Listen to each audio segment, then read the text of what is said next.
How's everybody doing today? Well, I want to bring you greetings from the Fox News corner of the world, and it is an honor to be a fellow member of the NRB, and it's also an honor to share our stories with the rest of the world on Fox News channel. And one of the issues that's very important to me and very passionate in my life is the war on religious liberty. And this is something that is happening around the clock. And we have to remain diligent, and I love sharing those kinds of stories through our platforms on Fox News Channel and Fox News Radio. Just this morning, we have a new story that we just posted about an evangelical Christian lawmaker in the state of Pennsylvania. She was delivering the morning prayer at the legislative session, and she prayed in the beautiful name of Jesus Christ. A fellow lawmaker who was a Muslim took great offense at that. And she is, if you've read the headlines coming out of Philadelphia, it is now apparently Islamophobic to mention the name of Jesus in a prayer in the State House. So these are the kinds of stories that we are covering at Fox News, and it's important for us to be able to share those stories to equip you with the knowledge of what's happening in our great nation. And I want to thank you personally for the work that you are doing, sharing the gospel of Jesus Christ, not just around this country, but around the world. And anything we can do to help you with that and in your endeavors, I just encourage you to stop me in the hallway and say hello and share your card with me. Well, I want to introduce some of our speakers for this session, and it is an esteemed panel, good folks, one and all. The first is Kelly Shackelford from First Liberty Institute, and I write a lot of stories about clients at First Liberty Institute, but when they see a person who is under attack because of their faith, they're on those cases like a pit bull on a pork chop. And I've got to tell you something, if you need help, Kelly Shackelford and the team at First Liberty Institute are the folks you need to be calling, because they have a passion for defending people of faith in the courtroom, even at the Supreme Court level. Ladies and gentlemen, would you please welcome from First Liberty Institute, Kelly Shackelford.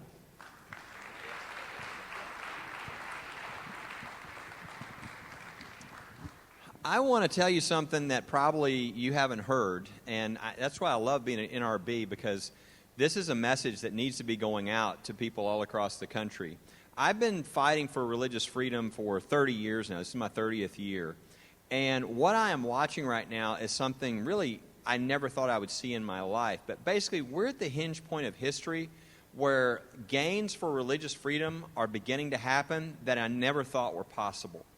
And so I want to run through just a couple of examples just so you can begin to feel. And one of those will involve Coach Kennedy, who will be up on a panel with us in a second. But I had to do a little bit of legal training. So real quick, don't get your eyes glazed over, but there are two religion clauses in the Constitution, the Free Exercise Clause and the Establishment Clause. There are problematic cases that are causing problems for religious freedom under both of those clauses. Under the Establishment Clause, it's a case called the Lemon case. It's perfectly named. They came up with the Lemon test. It is a lemon. It's a horrible test, and it's created all kinds of attacks on religious freedom in this country. If you ever wonder, why are they going after the cross? Why are they going after that nativity scene? Why are they going after the Ten Commandments? It's because of this test. It's not what the Constitution says. It's what these justices created 50 years ago that's created chaos and made the government somewhat hostile to religion. Under the Free Exercise Clause, it's a case called the Smith case. And what that does is it essentially says that your religious freedoms are not as valuable as you thought, that really you only get protected if they're real specific in aiming for your religion. If they just happen to wipe out your religious freedom by accident, then you just don't have any ability to do anything about that. And so these are cases, that's been over 30 years. So let me tell you now the good news part of that. Those are things I never thought we would maybe take out in our lifetime. I thought, let's nick at them one at a time. Let's see if we can't move back and get more of our freedoms, but I know it'll take a long time. Well, Coach Kennedy is, I think most of you heard about Coach Kennedy's case. Coach Kennedy made a commitment to God that after every football game, he was going to, when they go to the center of the field, he was going to go to a knee and silently just thank God for the privilege of coaching the young men that he was getting to coach. He did that for 7 years. until the school eventually sent him a letter and said that if he did that again, he was going to be fired. And he made a pledge to God. So he went to a knee, and they fired him. And this, unfortunately, for Coach Kennedy, he lives in the Ninth Circuit, which is not known for its favoritism towards religion. And so the Ninth Circuit ruled that coaches are not allowed to pray in public, quote, if anyone can see them. Now, can you imagine that that would be the law in this country? It's not the law in this country. So we went to the Supreme Court. And the Supreme Court takes a very small percentage of cases. In 99% out of 8,000 requests a year, 7,920, they say cert denied. They only take like 80 cases. So what you don't want, which is the way most cases end, is cert denied. Well, Coach Kennedy's case was up there, and it's probably the most well-known current case in the country. And the court said cert denied. But then there was a surprise. There was a statement attached to the cert denied. And the 4 conservative justices said, this is just cert denied for now. Go back down to the trial court. There's a fact we want established. And by the way, it's a very favorable fact to us that should be really solid in giving us the victory. Then they went to the Ninth Circuit opinion. They said, we find this opinion very troubling. In fact, we can't even believe that they meant what they wrote. Very good sign for Coach Kennedy, right? And then they did something no one was expecting. They added a statement towards the end. They said, we notice that the claim that reached us here is a free speech claim, not a free exercise claim. We notice that that's below and hasn't made it to us yet. They said, maybe that's because of this Smith decision that has caused so much damage to religious freedom. They said, but we haven't been asked to review that decision yet. Not subtle, okay? That is not subtle. So they basically said, Coach Kennedy, you guys go back down to the trial court, work this case back up. If the Ninth Circuit doesn't get the hint, we're ready, and we're inviting you to come back, and let's do something about this decision that's been there for 30 years hampering religious freedom in this country. That's on the free exercise clause. On the Establishment Clause, most of us know what the Establishment Clause was meant to do. Congress shall make no law respecting an establishment religion. The founders didn't want there to be a national church, and they didn't want us coerced to support such a church. So what they meant by the Establishment Clause is, don't do a national church and don't coerce anyone with regard to their religion. But this Lemon Test has changed that. They brought in all these other concepts, separation of church and state, which is not in the Constitution. Offended observer status. What this means is, this is the way they're doing this test now. If somebody walks through your community and they look up and they see a cross and it makes them feel like an outsider, then that's a violation of the Establishment Clause. That's what the test means. It's complete nonsense. So we have the Bladensburg Veterans Memorial case. This is a memorial that was put up almost 100 years ago by mothers who lost their sons in World War I. And it's just a plaque on the side with the 49 young men of that county who died for our country. And the American Legion and these women, these Gold Star moms, put this up. And it was on private property originally. It was right outside of D.C. They built roads around it, and they didn't want to. They took over the land, but they didn't want to do anything with the memorial because they respected the memorial, so they left it in the median. And so come along decades later, what happens? The American humanists say, hey, look, there's a cross, and it's here on government property. Let's file a lawsuit and have it torn down. And believe it or not, at the Federal Court of Appeals, one of the judges said, I kid you not, why don't we just cut the arms off the cross? Won't that take care of any offense, and we won't have to tear it down? So this was the mindset. They ended up ruling 2-1, tear this memorial. It's now unconstitutional after 100 years, which means they were going to have to tear it down. We just argued this case in the United States Supreme Court a little over 3 weeks ago. And we didn't just say, it's ridiculous that you're even considering tearing down this Veterans Memorial because it's a cross. We said, this is all being caused because of this Lemon case, and it's aptly named, and you need to get rid of this. It's creating chaos. It's causing the government to be hostile to religion, which is never what our founders intended. And it's creating a mess. It's embarrassing you as a court. Because we're now measuring how far Rudolph the Red-Nosed Reindeer is to the baby Jesus to decide whether something's constitutional or not. And I don't know what's going to happen. We're going to have to wait. That decision is going to come down in late June. But I'm pretty sure during the oral argument, there were 5 justices that were very supportive, knowing that lemon has created a catastrophe and it has to be removed. Justice Gorsuch's comment was, lemon is a dog's breakfast. Justice Kavanaugh had something very similar to say about it. And even the Chief Justice said, if I'm a district court judge, I just throw my hands up in the air. I have no idea what to do with this. So be in prayer about this. This decision will probably come down in late June, but we very well might have a 50-year-old horrible case that will be thrown out, and we will begin to return to the religious freedom that our founders actually gave us in this country and that we have been missing for 5 decades. It will really change our whole lives. Every time religion comes up in public, people tense up. They wonder, is that okay? Why do they do that? Because the founders wrote something in the Constitution to say that it's not okay? No. It's because of this test, which is a perversion of the Constitution. So we think of it that was changed. And if you hear religion in public, people think, well, is the government establishing a church? Or are they coercing anyone with regard to their religion? No. Well, that's fine. We all like religion in the country. It's part of our history. We're going to see 10 Commandments and nativity scenes and different things. That's fine. That's religious freedom in the country, and there's nothing wrong with that. Think of the more openness for the gospel and different things that would occur if that culture versus an anti-religious culture was in place. So there are things, I think, about to happen. Whether we blow a 20% hole in lemon or a 100% or whatever, I think we've been moving here. We're about to move here.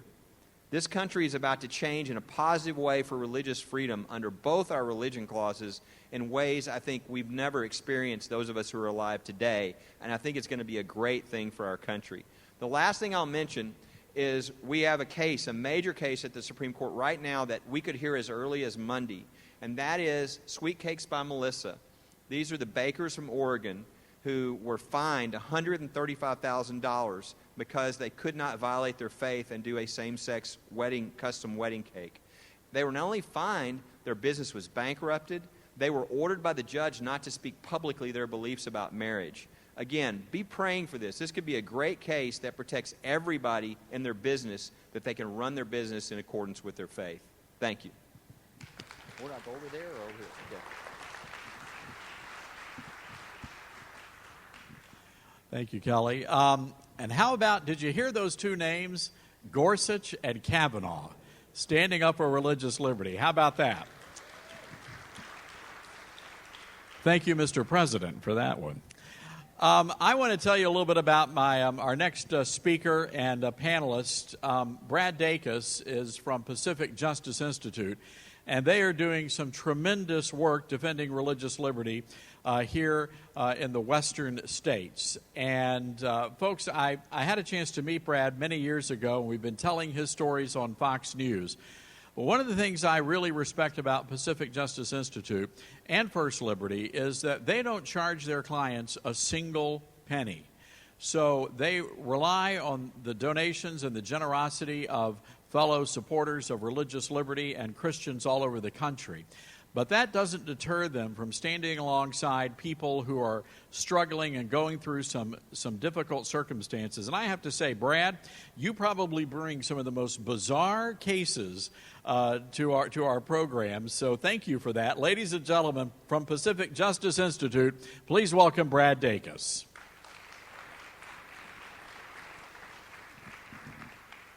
Thank you very much, Todd. I appreciate that nice introduction. And I want you to know, most of it's true. No. But we at Pacific Justice Institute first want to I want to thank you right from the start, the radio stations, television stations out there. And the reason is because you guys serve as the lifeline, literally the lifeline that enable us to be able to help people in your communities. Our program, we have a half-hour show called The Dacus Report. It's heard on over 170 stations, and our commentary, Legal Edge, is on over 500 stations across the country. And when that happened, as it expanded, our caseload has more than tripled in just the last 3 years. And so we're very active, we're really busy, making sure that people get help. Now, why am I optimistic like Kelly? I am very optimistic. And the reason is because we are in what I call the perfect storm. Now, some of you may not understand that from California. What do I mean by perfect storm? It's an abstract concept. Those of you in Texas know exactly what I'm talking about, right? It's when you have two fronts coming together, smashing, and one side's going to win, and it's going to be very intensive. And that's what we have right now taking place in the United States today. We have so many circumstances. First, direct attacks on churches. We've seen attacks on churches regarding land use and zoning restrictions. We were blessed to have a major victory before the Ninth Circuit Court of Appeals. Now, I know what you're thinking. What good thing can come from the Ninth Circuit Court of Appeals, right? Right? Well, let me just tell you, if God can speak through a donkey, anyway, so that's what happened. The Ninth Circuit took up the case, and they ruled in favor of the church and their right to be able to move into a building that they bought that God had called them to be. And that set a case law that has benefited churches across the country ever since. We now, though, see churches under attack with regards to property taxes being levied against churches. Property taxes. Now, you just think, wait a minute. They can't have property tax against churches. Even before we were a country, that wasn't allowed. But the city of San Rafael, just right next to San Francisco, decided to implement this against churches and synagogues. We went ahead and filed a lawsuit, and the judge ruled decisively that this is a violation of the constitutional rights of religious institutions and churches. Then we see attacks on even Bible studies, home Bible studies. In San Juan Capistrano, or San Juan, near Orange County, there we go. In Orange County, there was an ordinance passed that made it illegal, effectively, for people to be protected to have home Bible studies. If someone complained, you had more than 3 people meeting, boom, you could be stopped. And we went in, we filed a lawsuit, they were fined $500, we prevailed. And that sent a nice signal as well. In Bakersfield, we had the same thing. Bakersfield, of all places. I mean, that's where God goes for vacation, is Bakersfield. I mean, it's just a nice, wonderful place.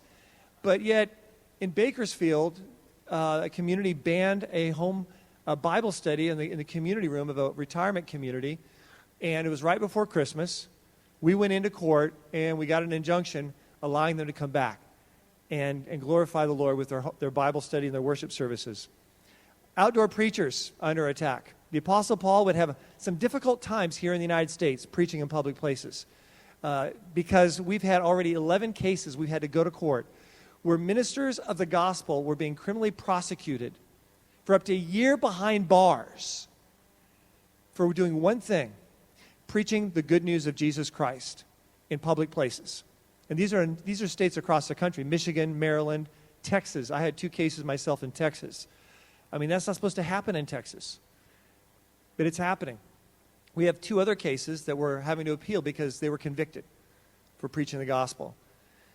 Then we have cases where people are being purged because of their faith in universities and public places. There's a purging taking place in higher education in particular. We had a professor fired from Moreno Valley Community College because he believed in talking about marriage when it was pending for the Supreme Court to give both perspectives, to give the secular perspective of one side of the court, but also to give a traditional perspective, a biblical worldview perspective, if you will, and giving both sides. And because he did, he was fired. This professor had tenure for 17 years. 2 of those years, he'd been recognized as a Faculty of the Year, and he was fired. We went in and represented him after a 2-week-long arbitration proceeding. I'm pleased to announce he won, and he got his job back. Now, the college is so determined against him, they're appealing it. That's okay. We'll take it as far as we need to. But we see this as an example, another front of attack. And then we look at issues dealing with ministries. Pacific Justice Institute, we love to defend ministries doing the work, as I know Kelly does. For example, in California, which this state is leading the country in so many challenges to freedom and liberty. Classic example, they passed a law that said that pro-life pregnancy clinics had to have they don't receive any money from the government, okay? They're ministries. They have to have a large sign in their waiting room so women in crisis can see this large sign telling them where they can get a free or low-cost abortion and the phone number to call. And it has to be at least 22 font, placed clearly in the waiting room. We at Pacific Justice were the first to file a lawsuit to challenge that. And then it went to the Ninth Circuit, and they ruled against the religious freedom involved here. And then it went all the way to the United States Supreme Court, who took it up. And a number of organizations also filed action after we did, and they took up the case. I'm pleased to announce that the Supreme Court, in a major decision for religious freedom, ruled that this was unconstitutional. And not only that, they ruled that professional speech, like doctors, lawyers, psychiatrists, that their speech in the past was said not to really be protected at the same level as other speech. The court said, oh, and by the way, professional speech is given the same protection under the First Amendment as other speech, which is fantastic. Now, the case that I want to focus on now, though, is a case from Wisconsin. And the reason we have a case from Wisconsin is because of stations like yours that carry our material. So thank you so much for that, that lifeline connection for us to help. This case is dealing with a city ordinance of Des Peres, Wisconsin, where they decided to pass an ordinance saying that all places of public accommodation, which is very, very broad in its definition, that they couldn't discriminate in their hiring with regards to same-sex marriage or sexual relationships or lifestyles. They couldn't discriminate against that. And by the way, this applies to churches, and it applies to ministries, and it applies to Christian radio stations. So we at Pacific Justice were called in. We were represented Lakeshore Communications radio station along with 5 other churches. And not only, by the way, was it impacting employment, get this. It also said that advertising, that's forbidden as well. Any advertising that in any way has any kind of a disapproval of the but in a nutshell, the LGBTQ movement is forbidden, and you will be fined. And that applies to websites and anything you say on the internet and anything you write or publish. So we took on this case. After warning the city council, they refused to change their position. Our chief counsel, Kevin Snyder, did a fantastic job. And I'm pleased to announce that that state court, declared not only does public accommodation not apply to churches, but they said, oh, and by the way, for the record, that even if it did, this would violate the Wisconsin Constitution, Article 1, Section 3, dealing with freedom of conscience. And by the way, it would also violate the First Amendment of the U.S. Constitution as a violation of the free exercise of religion. Oh, and also, it violates the Free Speech Clause, and it violates the Establishment Clause because it employs the government to investigate the intentions and religious intentions and purpose of churches and religious radio stations and other ministries. Needless to say, this is what I would call a slam dunk. And we're still waiting to see whether or not they're going to take this on appeal. If they do, we'll take it on appeal. Our goal is to hit every ball that's pitched us and not let a single one pass the plate. And with hundreds and hundreds of affiliate attorneys nationwide, that's happening. And you airing our programs is making that happen as well. So this is a team effort, folks. And I want to thank you from the bottom of my heart and the hundreds of people we're able to help every year without charge for the critical role that you play. And if you want more information about this, our programming, or anything else, a little plug here, in the back on a table, you'll find our materials. Hand them your card. We'll be happy to give you more information if you need it. But most importantly, know we're here to serve you and represent you. Now is the time for us not to surrender. Now is the time for us to be bold. And God bless you all. Let's do that. God bless. Thanks.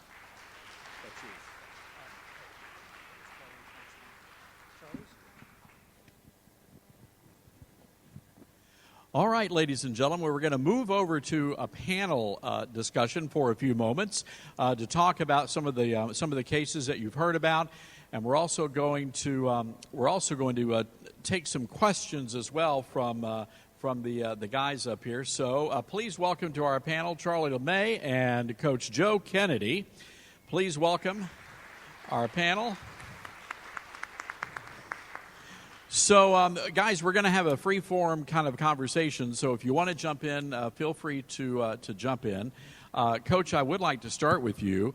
The irony is that in America right now, there's been a raging debate over taking knees. You took a knee to pray, and you got fired. Ironically, people are taking knees for other reasons in football these days and are celebrated. Talk about the irony of that. Yeah, sorry. The Constitution means a lot to me because I was, a Marine, so it really meant a lot. So the same protection that provides all these, professional or even high school people to take a knee, in sign of rebellion or protest is the same one that protects the religious freedoms and my freedom of speech. So I don't understand why both can't live, together.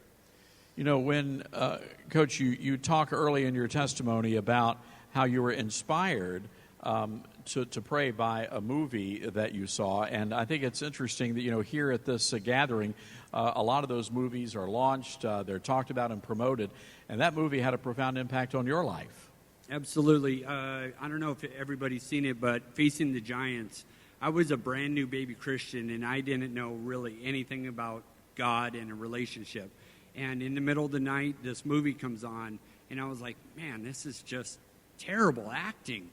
And, well, I've never seen a religious film before, but I ended up on my knees, bawling my eyes out. Now, if you can make a Marine cry, you're doing something right. So God could work in the most amazing ways. Kelly, when you guys have a lot of, and I know a lot of people are asking you guys to take on cases, when you heard about Coach Kennedy's case, was it pretty? How quickly did you guys jump on that? Well, pretty quickly because it was happening. He was in a bind, and they were beginning to threaten him, and he needed somebody to help him. And so the thing that happened is, this is one that we were able to walk with Coach Kennedy all the way through. So, by the end of this, we had it. A lot of times these things can be really fuzzy about there's factual this or factual that. In this case, by the end, it was real clear. They sent him a letter, and they said, if you ever do anything that anyone can ever tell is religious, we're going to fire you. That's about as clean as, so if he wore a yarmulke, if he, whatever, a cross. If he told the kids throw a Hail Mary. Yeah, it could be. That could have been problematic. Well, think about what he was fired for. He's fired for. He went to a knee and said a silent prayer. How did they know he wasn't picking up his contact, right? That is because he had said he was praying, and that's why they fired him. And I think of what that would mean to everybody else in the country. Everybody who works for the government, if they ever pray, if they ever do anything religious, if they ever, they're fired. That would take out multiple millions of people, and everybody's faith would be gone, their religious freedom, when they go to work. Brad, I want to ask you about this case in Wisconsin. This is mind-boggling that a city government would think they could tell a Christian radio station what to do and who to hire. Yeah, Todd, it really is. In fact, when we first heard about this and we were brought in to the case, we thought this is just sloppy ordinance drafting, So we went ahead and like we always do, and prepare a very detailed opinion letter, letting him know this is how you're violating the Constitution, the laws, the state Constitution, and we go into state law, and then we flew our chief counsel out there to make a verbal presentation. And they still didn't get it. And so we had no choice but to step in and file a lawsuit on the matter. Over 90% of the time, in fairness to governments, over 90% of the time we get things resolved without filing a lawsuit. But this was not one of those times, unfortunately. What was your reaction when you found out what the city was demanding of you guys, and how hard was it to decide, we've got to fight this? Well, Todd, I've hosted a show called Stand Up for the Truth for 8 years, and I warned people that the moment religious freedom goes away, you have a de facto totalitarian state. And little did I realize that chicken was going to lay an egg on my desk one day. We were totally shocked. We're a relatively conservative community. But a young man had been elected. The social justice organizations got him elected, and they came after us tooth and nail. Quite frankly, I was shocked that I thought they would do this.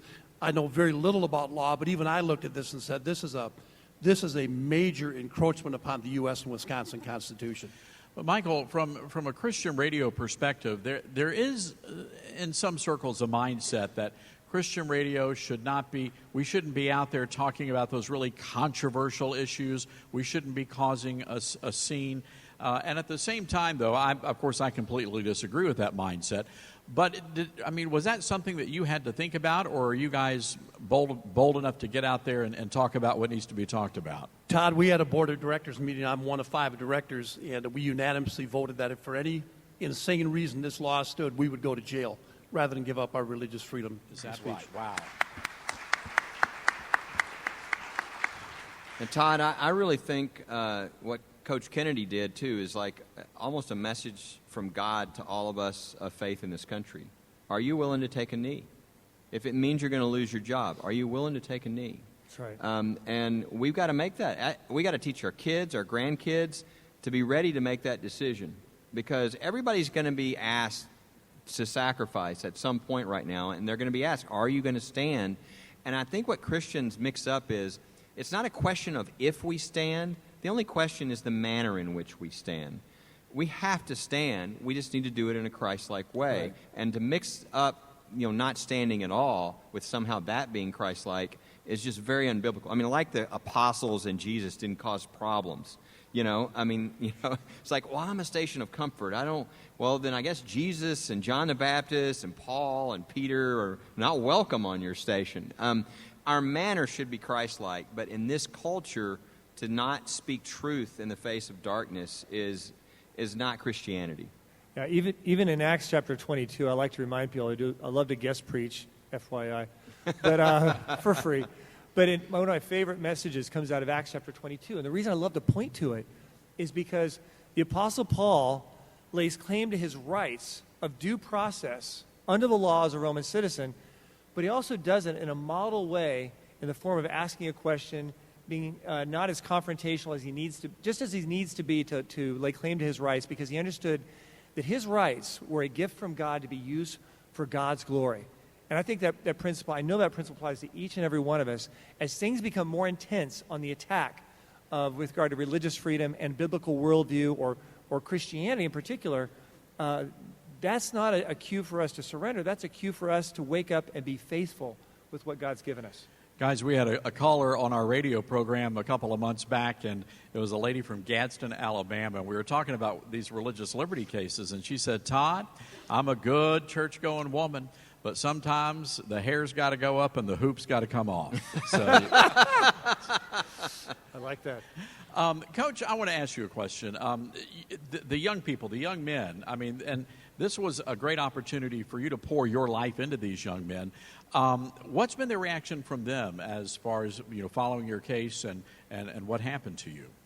At first, the team really, they were upset. They didn't want to lose their coach. And, they were like, Coach, we're behind you 100%. As soon as the national anthem's over, we're going to put down our helmets and we're going to walk off the field. And I was like, whoa, whoa, whoa.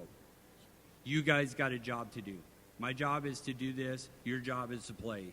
But every single one of them has been in my corner. They've been backing me up, and I stay in contact with them all the time. I've gone to their weddings. I've seen the birth of their kids. I am still very much part of their life.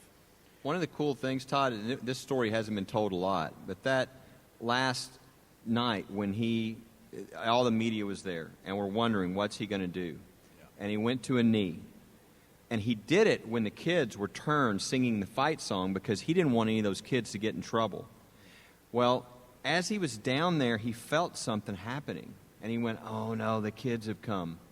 When he opened his eyes, the other team had surrounded him and were all around him praying with him.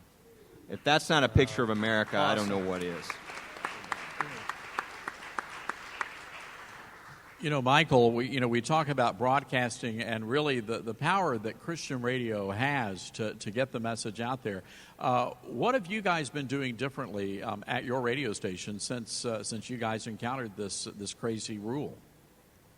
Little of anything different, Todd. I think one of the things this has really taught me is the anger of the other side. And we've been a radio station that's always stood in the Word of God. You hear the gospel every 15 minutes in our station. But we also understand there's a lot of hurting people out there. People are confused about their sexuality or gender. And if anything, Todd, it's really doubled down on us to speak the truth full of graciousness and love. An interesting side note, we actually were involved for 4 years before this happened with a local suicide prevention group. We helped fund it. We helped staff it. Giving of our employees, we paid for our employees to be on there. And then when we took the stance against the city of De Pere, we were basically told, hey, we want to continue to have you staff this, but you have to leave the gospel outside of it. And, of course, we turned that away. The thing that we have learned, Todd, I think more from this, and what I would just employ to all of you, don't think it cannot happen to you. Be active. Support these organizations because they do great work. Our station carries the Brad Dacus Legal Report. We carry the Pacific Justice Institute Legal Moment. It was a natural call for us, and we support them now, even as a nonprofit. Please do not go home and be passive. Be proactive. Support these fine organizations because it's going to come knocking at your door one day. Well said. Yeah. Brad, here in California, religious liberty has really been under attack of late. The state assembly in California and Sacramento the Democrats have what they call a supermajority. It's unbreakable. Yes. So they're pretty much able to do whatever they want to do. And I know over the past couple of years they've tried to force through some pretty draconian legislation that would force churches and Christian colleges to really step back from their religious beliefs. Give us an idea of what the religious liberty landscape is here in California. Yes, it's growing in its intensity of hostility against Christians and people of faith in several ways. First, legislation that was proposed, and it's coming back now, been resubmitted, which will effectively make it illegal for churches and conferences to have any message of hope with regards to transformation in terms of sexuality or sexual orientation. These are churches wanting to lovingly reach out and offer hope, and that's going to be impacted. It's already illegal in California to give counseling to someone under the age of 18 who wants and desires counseling like that in accordance with their faith. Now there's a move to make it apply to everyone. And we at Pacific Justice are very sensitive to that. And then we have pending right now in the framework, education framework, which is being right now about to be adopted in the next few days in California. Among other things, it will include something called spiritual abuse. That is, if parents are caught, these are basically Christian parents, are caught limiting their children with regards to their sexual relationships that they're having, same-sex or otherwise, based on the religious boundaries, that would be deemed spiritual abuse of which, legally speaking, is grounds for the permanent removal of children from families. We already see that being implemented in different places in California. A pastor and his wife almost lost their 13-year-old daughter because she wanted to be called a boy's name. Fortunately, they contacted us before the social worker came. But this is the kind of thing that we're seeing, the kind of intensity. But I don't say, I'm not moving back to Texas. Sorry, Kelly, no. I'm not moving back to Texas because there are still many believers in the state of California. And I will tell you, I think with this additional hostility and persecution, I see a greater flame of brightness in the body of Christ to reach out and live their faith. So we need to look at the reality, but also not look at that as a call to retreat, but rather a call to take our faith seriously. Yeah, and I'll point out that these attacks are increasing. We had 447 illegal matters last year just alone. We do a report every year that people can get. I think it's going to be out in a few weeks for this last year, but it's called Undeniable, and we list all the attacks going on, and they're increasing every year. But the good news is we're winning the cases. Yes. It's just the attacks are more. We won over 90% of our cases last year. We've done that a number of years in a row. We can win the cases. The law is on our side, but we have to be faithful. We have to stand up. We can't let things go. or else that'll set precedent that'll Right. be used against our kids. And guys, and whoever wants to respond to this, feel free to. One of the big issues facing a lot of local communities now, this program called Drag Queen Storybook Hour, where they're literally bringing drag queens into the public libraries at taxpayer expense. And they're bringing in, these programs are meant for children as young as 2 years old. Yes. In Lafayette, Louisiana, one of the drag queens told the city council straight out that their intent was to groom the children. In Houston, Texas, thanks to a group of moms and dads, they found out that one of the drag queens was, in fact, a convicted the guy was convicted of child sex assault, and the library had failed to do a background check. So from a local perspective, what is it that the folks in this audience need to be watching for? Yeah, I would say two things. In terms of the libraries, yes. But in California, it's already being implemented in the education code to have transgender person presentations in the first through third grade. That's not a hypothetical. That is being in the recommended curriculum now, right as we speak in California. We at Pacific Justice encourage parents to download our opt-out form that helps protect them in all 50 states. It's a free resource, but also to encourage school districts to give explicit notice if they're in a state where this is mandatory and required. And California it's not going to stop in California. No, it's going to come to other states. It may take a while to get to Texas, but it'll come to other states. And when it does, you need to encourage your school districts to stand against it and to have explicit notice to parents and these opt-out form of protection forms given to parents as well. So there are proactive things that can be done. If you're in a red state or an area that doesn't have this in the schools, great. Be still active with the school board and the local community to make sure that the proper things are adopted. We encourage parents to adopt local school districts to adopt a parental review committee to review all books, all curriculum, and approve it in order for it to come into their schools and outside speakers to be approved by a parental review committee. We got that in the city of Santa Rosa a number of years ago, California, near San Francisco. So it can happen, but there are things that we can do practically to make it happen. Yeah. And people need to remember, in this country, the children are not children of the state. The parents have fundamental constitutional rights to direct the upbringing and education of their own children. No government official can interfere with that. And so they do have rights when it comes to their children. But this is a societal deal where people have got to stand up in their community. I mean, people will do things if you let them. But if we stand up, we can change that. Now, this battle is also going on legally. There are 3 cases sitting right now at the Supreme Court there's a law called Title VII that's about discrimination in employment. It's passed in 1964. It says you can't discriminate on the basis of sex. Well, what did that mean in 1964? Male, female. Right. Everybody knows that, right? Well, they're now saying, well, no, it also includes sexual orientation and transgenderism. And many of the judges, including the Republican-appointed judges, are like scared of the issue. I'm just thankful there's a judge by the name of Jim Ho that just issued an opinion a few weeks ago where he just lays waste to all this foolishness in an opinion. And it's just lock solid. But this is something the Supreme Court is waiting to decide right now. It'll have a great impact on our country. So it really matters who's on the Supreme Court and who is in the Senate and which judges are confirmed, because this is an issue that's coming very soon. Elections have consequences. They do. Yes. Real quick comment on that. I agree with what Kelly said. In addition, though, I want us to remember something really important. As we engage in some of these legal battles and these assaults on our children and our families and things like that, I want us to remember that these transgender persons, and I'm not being PC here, okay, but I'm being Christian. These transgender persons are hurting. They are not, having meetings with Satan in the morning and how they can do evil. They're confused. They're hurting. They need love. They need connection. And so as we deal with these on a personal level, when we have these kind of conflicts at school board meetings, city council meetings, an exhortation I have for you as members of the body of Christ also is to reach out respectfully and lovingly with these people, not compromising what you believe.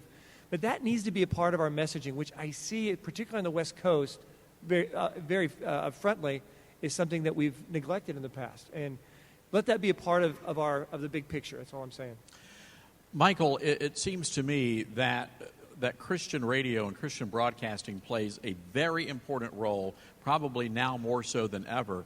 The mainstream media, they're certainly not covering these kinds of stories.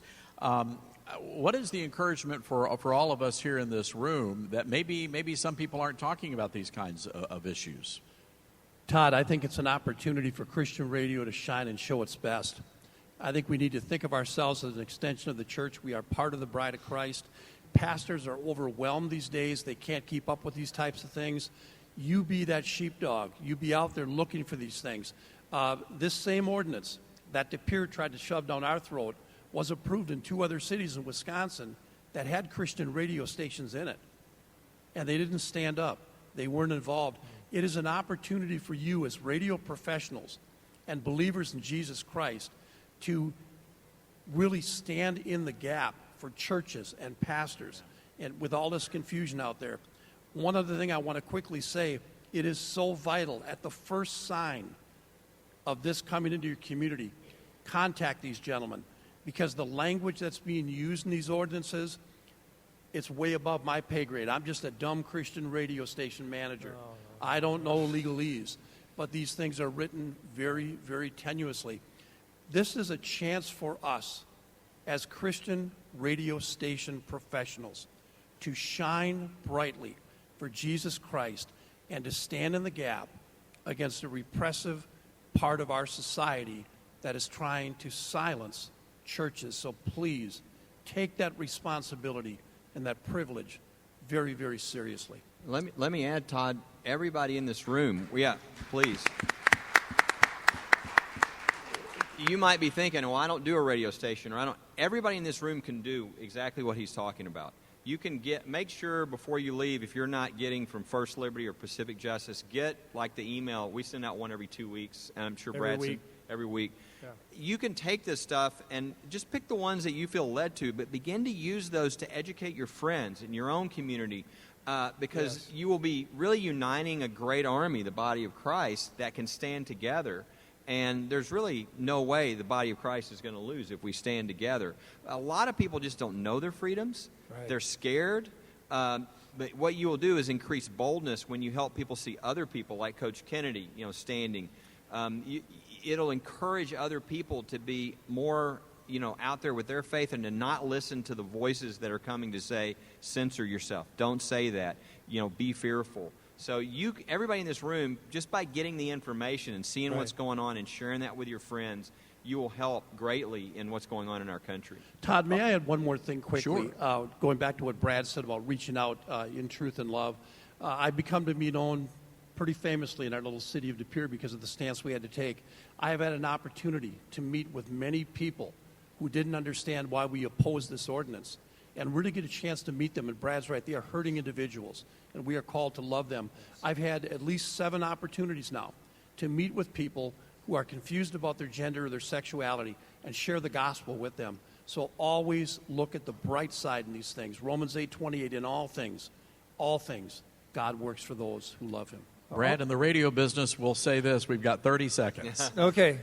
Real quickly also, to dovetail what Kelly said, there are also wonderful resources on our website. For example, at pacificjustice.org, we have a training video for people in business owners, on how they can legally evangelize their employees, their customers, their community. It's for free. A book, Reclaim Your School, How to Legally Evangelize Public Schools. Faith in the Marketplace, Your Rights to Boldly Share Your Faith in Public Places. So equipping and exhortation, and most importantly, remember, it's the love of Christ that compels us. And we need to be encouraging each other to grow in fellowship and grow in our love for Christ, because that has to be, at the end of the day, that has to be the drive. And it is a winning drive that has proven itself throughout time to be effective. And guys, ultimately, this is all about people. I mean, people going through some very difficult situations in their lives. And Coach Joe, I want to end with you. I want you to share with us how the body of Christ came around you once they heard your story. Explain how the body of Christ came around you and carried you through all this. Yeah, it's been really tough, going through all this. It wasn't just losing a football team, but my wife is also employed by the school district, so I'm actually suing my wife at the same time I'm doing this. Yeah, so, I mean, this is at a huge cost, but, I mean, if it wasn't for the media, for the people that are sitting right here, I used to think I'd be that spear, not everybody's called to fight, and I always thought that I'd be out there on the front lines. But I look out and I see the front lines right here.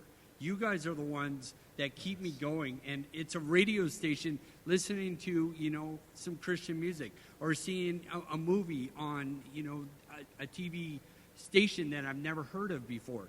But you guys are the ones that are keeping me going and have embraced me and have loved me, and I couldn't do this without all of you. So God bless all of you guys. Thank you.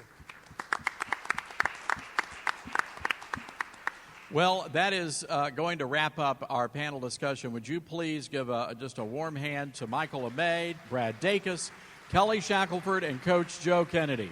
Thank you all very much.